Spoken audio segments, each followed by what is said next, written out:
where we stopped at last week was all in, we were still on what? Russia, the bear. The prophecy that we're diving into is Daniel chapter 7.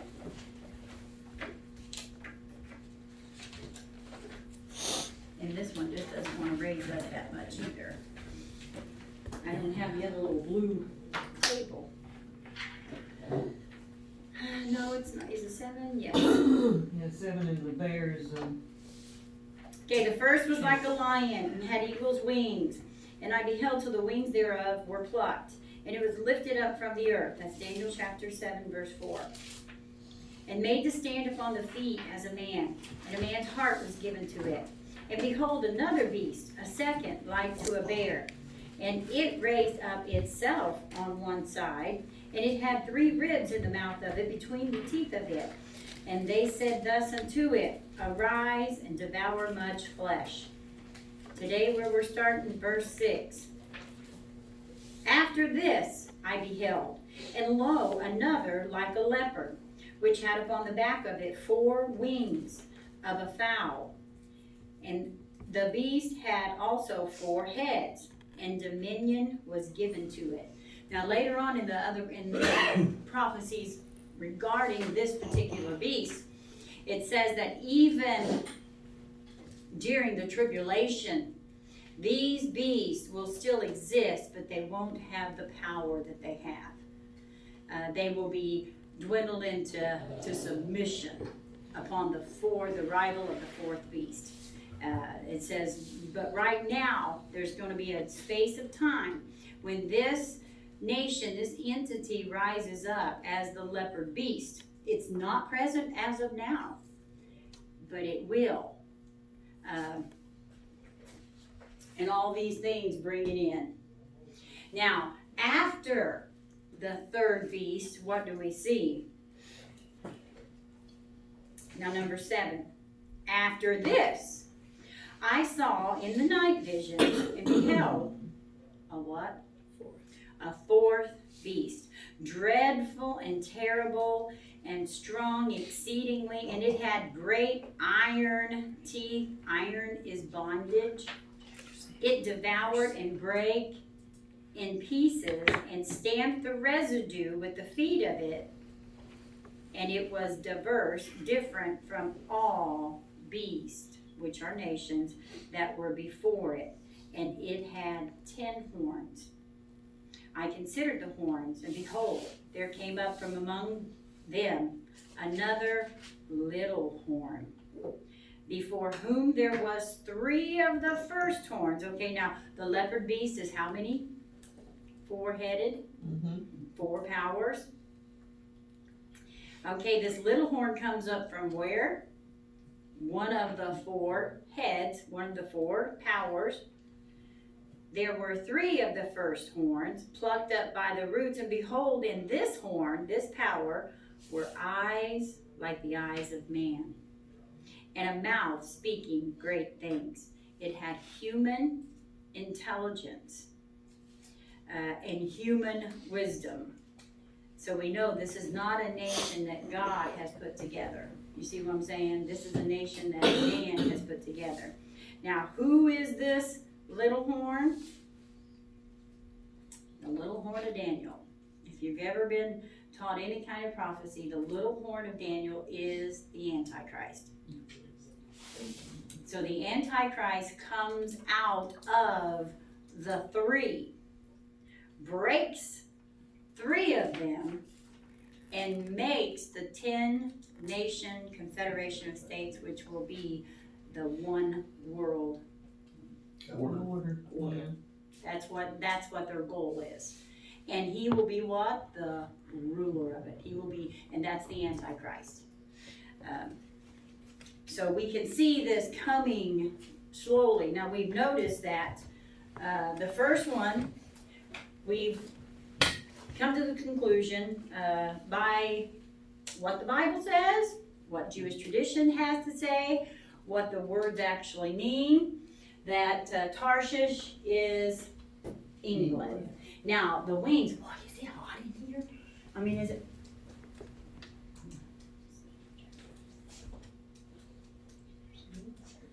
warm in here?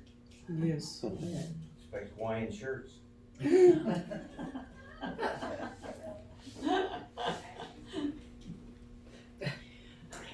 Well, I'm standing underneath the heat too. That Tarshish is England. And even if you didn't look at the facts that are already laid out in the Bible and in Jewish traditions, in the people that search the migration of genealogies, like I said, that word eludes me. I can't remember what the name of that scientist is that does that, but he studies this. It's a study of migration, of where these people go to. And we learned that this is where the Tarshishites came from, the people of Japheth. Now, and we know that Japheth, we have Shem, Ham, and Japheth. Now,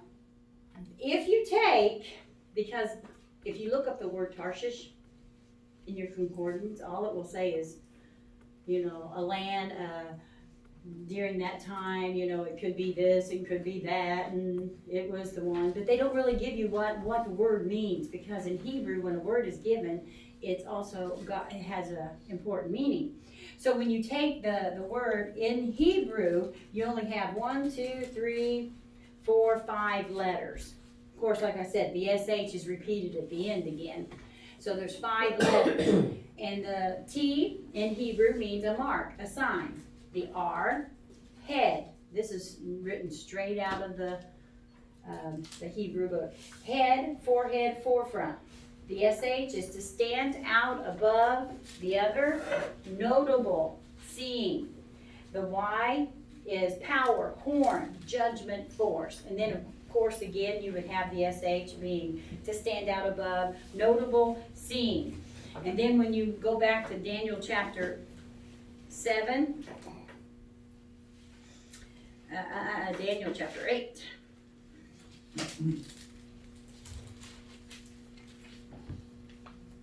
Daniel chapter 8, verse 5. Daniel 8. And this doesn't have a ledge on it. Daniel chapter 8, verse 5. And this is Daniel, seeing these visions given by God, as according to things that shall come up in the end of days. And as I was considering, behold, an he-goat came from the west on the face of the whole earth, and touched not the ground. Now this war that we're going to get into and describe what's going on here, the person that's going against Iran, Persia, is the goat. And it says, and the goat had a what?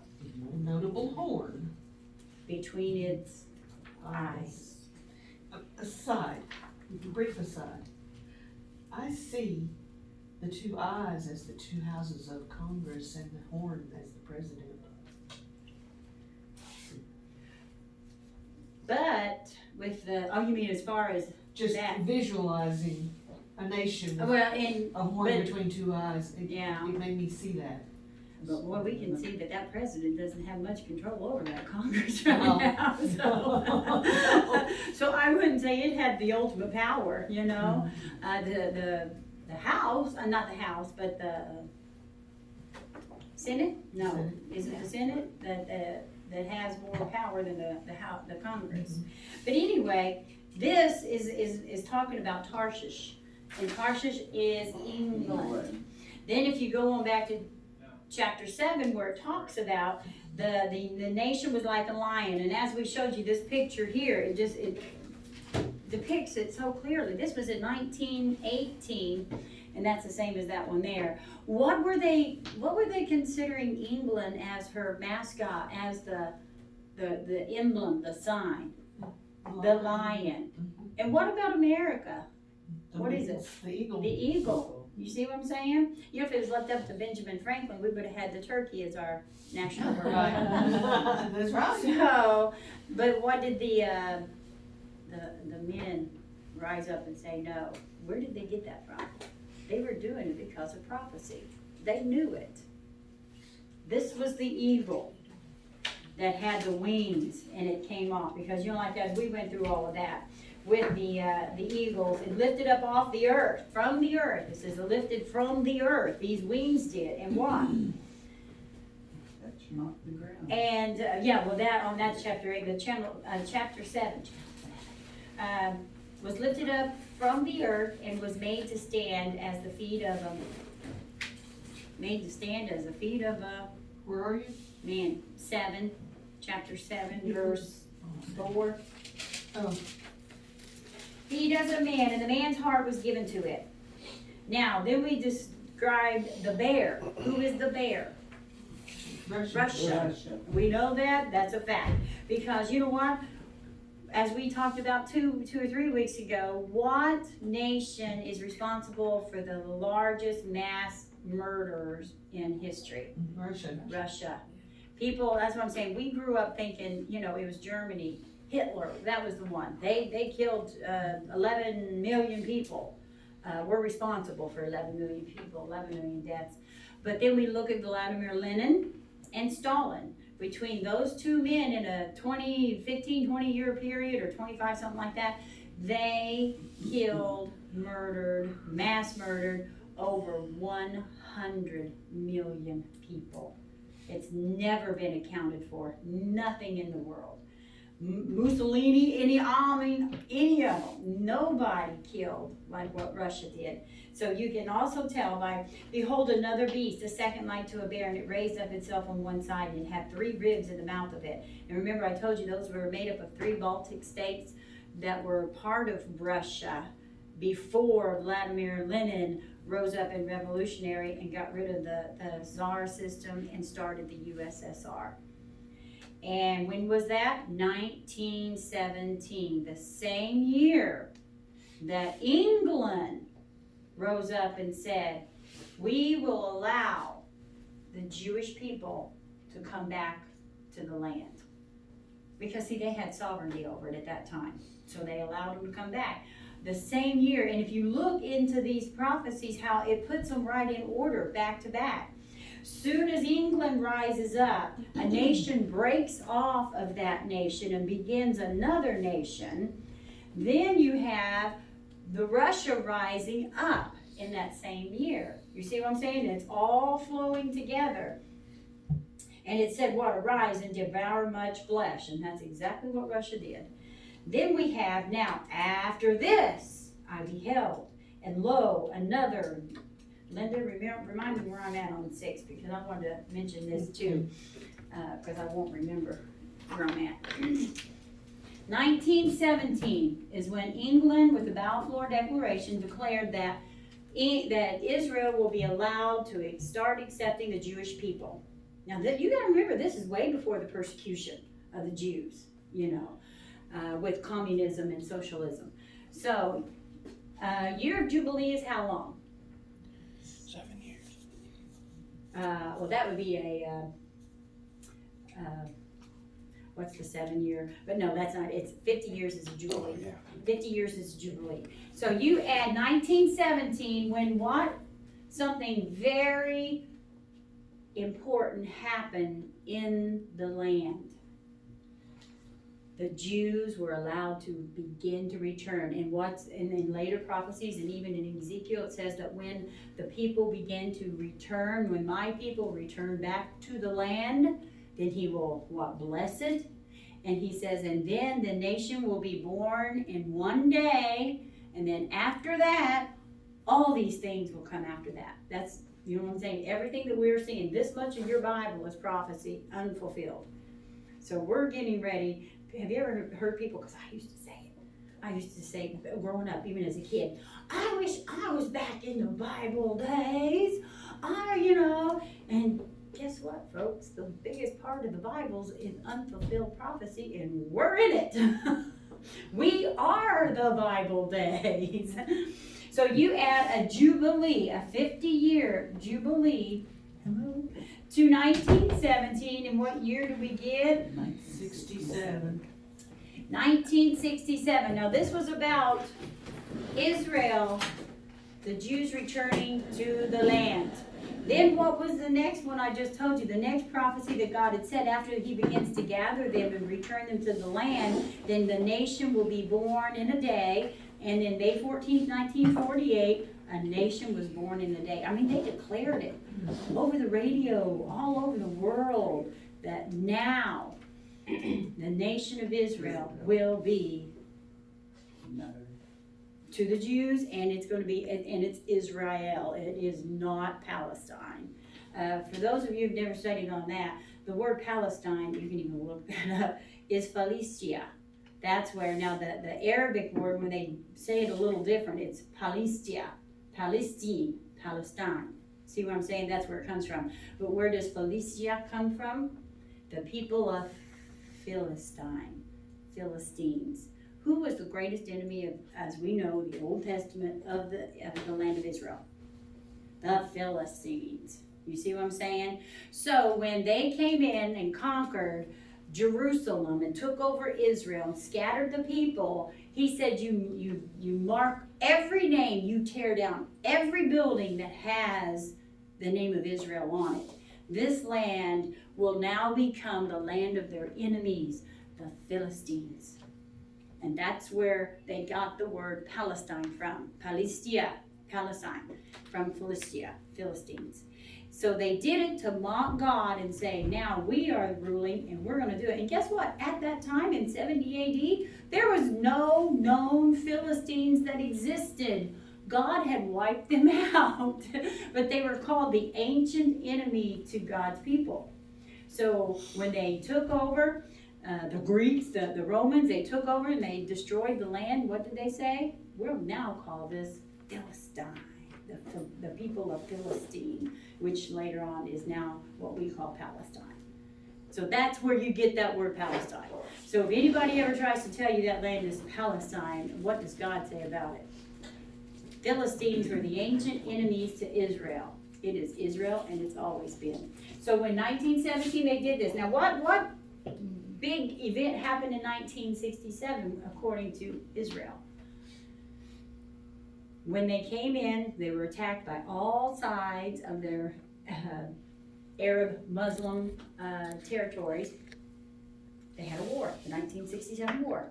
And what did Israel do? Kicked their butt. That's exactly right. And not only that, they went from, they're not very big if you look on the map, but I'm trying to draw a map. Here's what their border boundaries were. After 1967, they got all of this, including what? Jerusalem. Jerusalem. That's so important. Now, I'm going to give you guys code shields. 2017. You had another Jubilee according to Jerusalem. Jerusalem. Do you think something happened in November of 2017? Capital. That the greatest nation in the world, the strongest power outside of Russia, Ignited. is the United States of America, and they stood up, and President Trump, which all of the presidents have said they were going to do, but they didn't want to fight with the Muslims, okay? So what did he say? We will recognize Jerusalem, Yerushalayim, as the capital city of Israel. Now, you think this just all happened by chance? Or does God works in numbers? He is the God of numbers.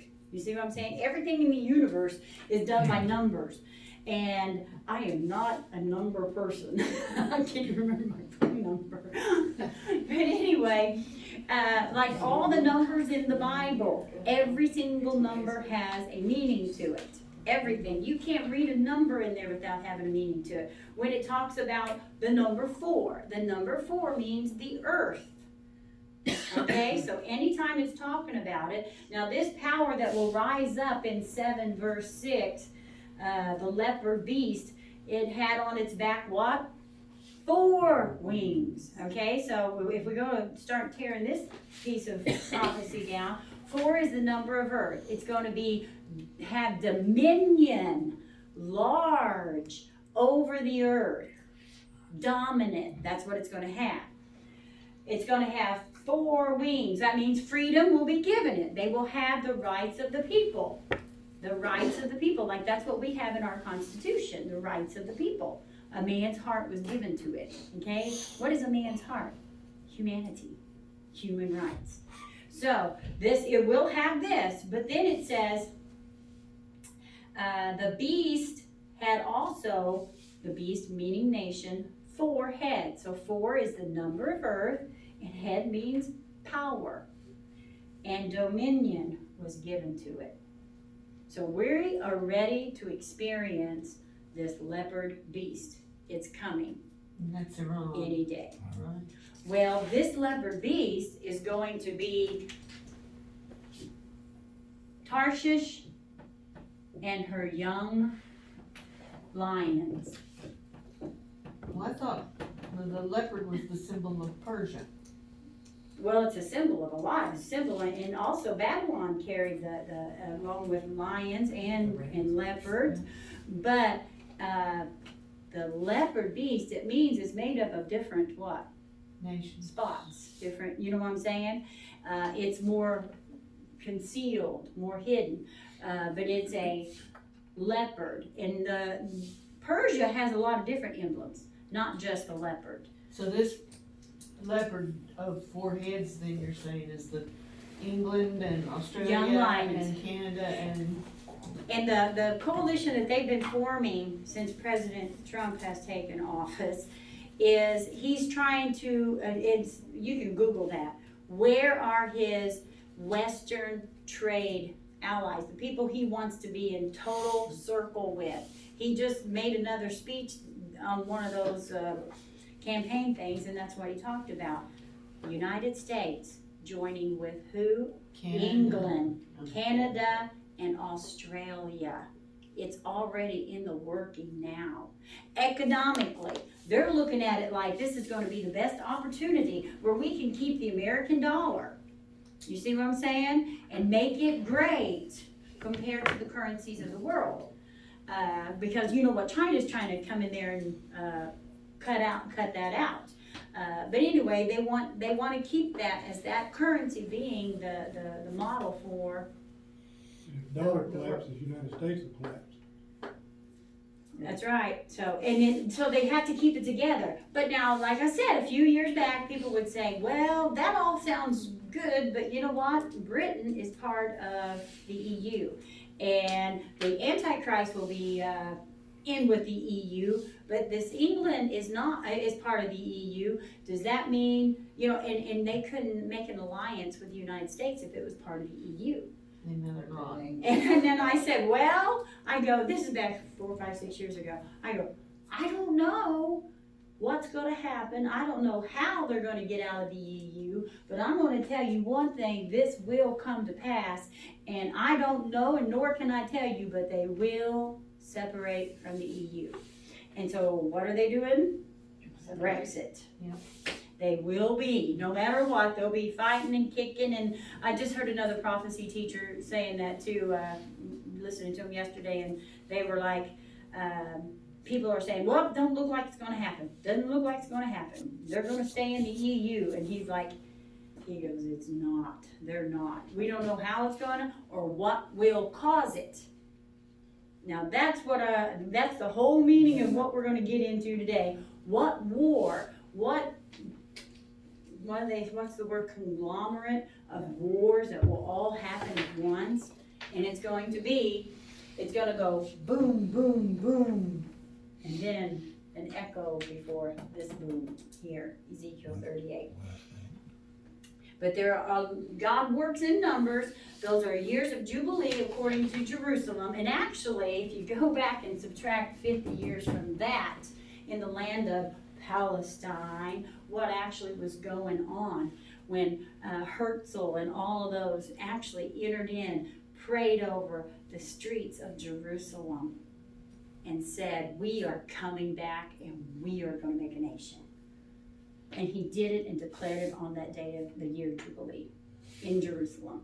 If you go back, it just keeps going on, how God works in that way as far as Jerusalem.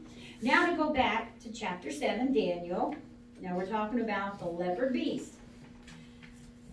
And it said in the 4 heads, and dominion was given to it. So now you're going to have this new beast, this new nation, that will arise somehow, some way, and it will be England,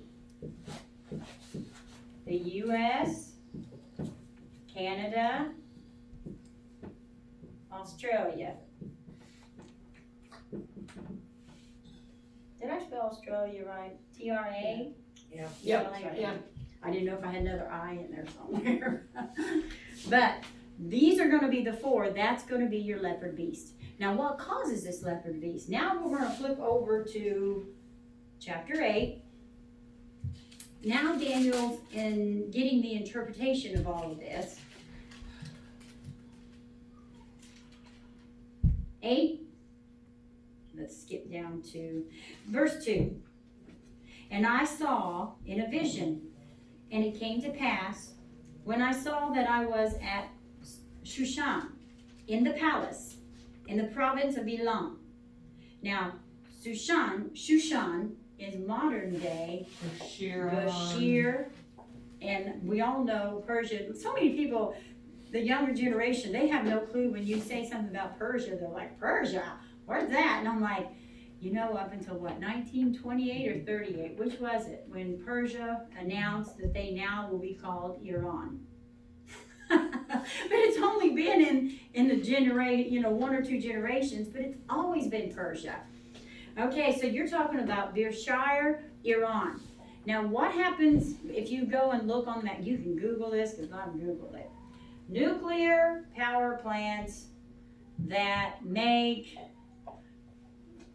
weapons grade uranium for warheads. Just Google that. I've not been jumped by the government yet, so I guess it's still safe to Google stuff like that. But you go Google it, and that map will light up, and it'll go ding, ding, ding, ding, ding, ding, and it'll show you. It's Google News. It's not nothing top secret information. But the one right along the edge of the water, okay, that one is the largest nuclear weapons grade nuclear power plant that Iran has.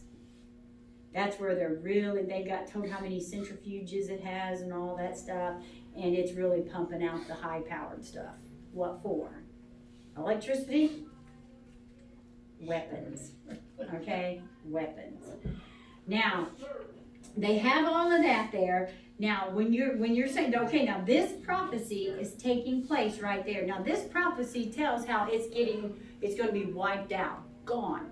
So, if this prophecy was already fulfilled, then why do we still have a Shushan, Persia? And they're marching. Do you see what I'm saying? And you will hear everyone, they'll say, oh, well, these prophecies were fulfilled and this has all been done and blah, blah, blah. Well, if it is, then why do we still have this land? Why is it not destroyed? Same way with the Psalm 83 war with Damascus. Isaiah, 17 or 83, I don't know, we'll go to both of them. Because one is the surrounding enemies and one is Damascus. But when you got that, it's evident it has not happened yet. So what does it say? I saw the vision, and I was by the river of Ulai.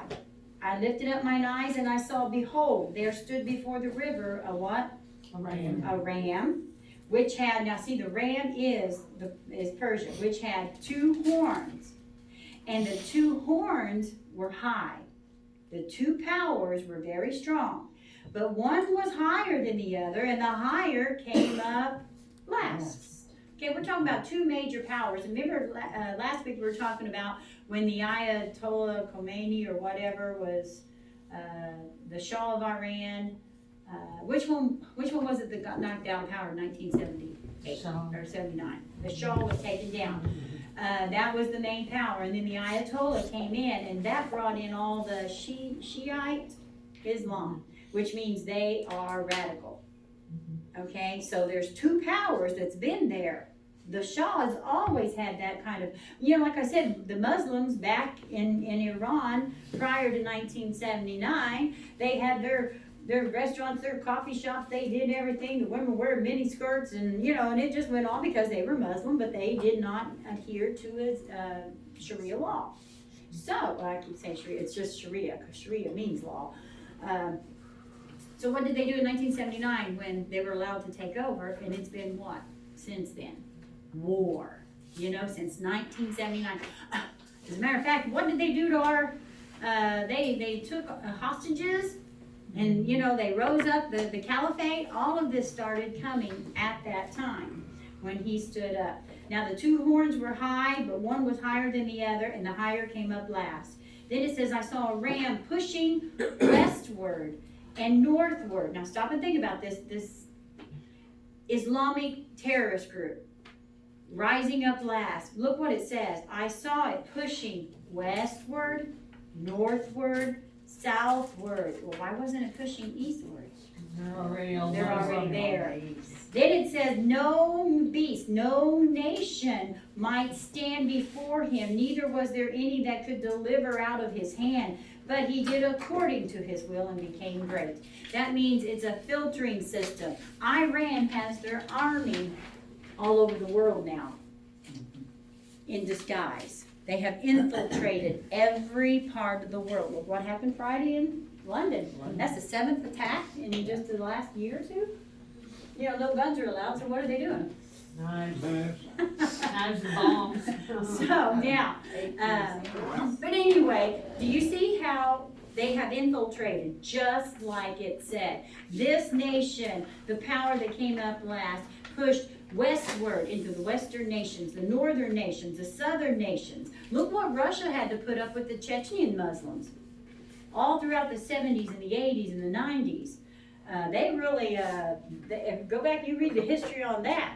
And also, where did those people that did the Boston bombing, where did those people come from? Chechnya. They were the Chechen Muslims. And who was it that brought in 7 nuclear bombs without the, what I call the nuke juice in it? They carried it into our country on a plane in big old 300 pounds luggage. Nobody even thought anything about it in 1992. Chechen Muslims. They're planted 7 cities in the United States. You think that's bad? Look at England. England's just a little tiny spot on the map compared to the United States. They have 5. They have 5 hidden, ready for war. You see what I'm saying? They have already gone behind enemy lines. And they're planning that day. It's called the Day of Islam. But anyway, now that's what we'll get into next week. We didn't get quite finished with it because I want to get done with the leopard and then go into all the prophecies of these right here. 83, Isaiah 17, Daniel 8, Ezekiel chapter 38. Heavenly Father,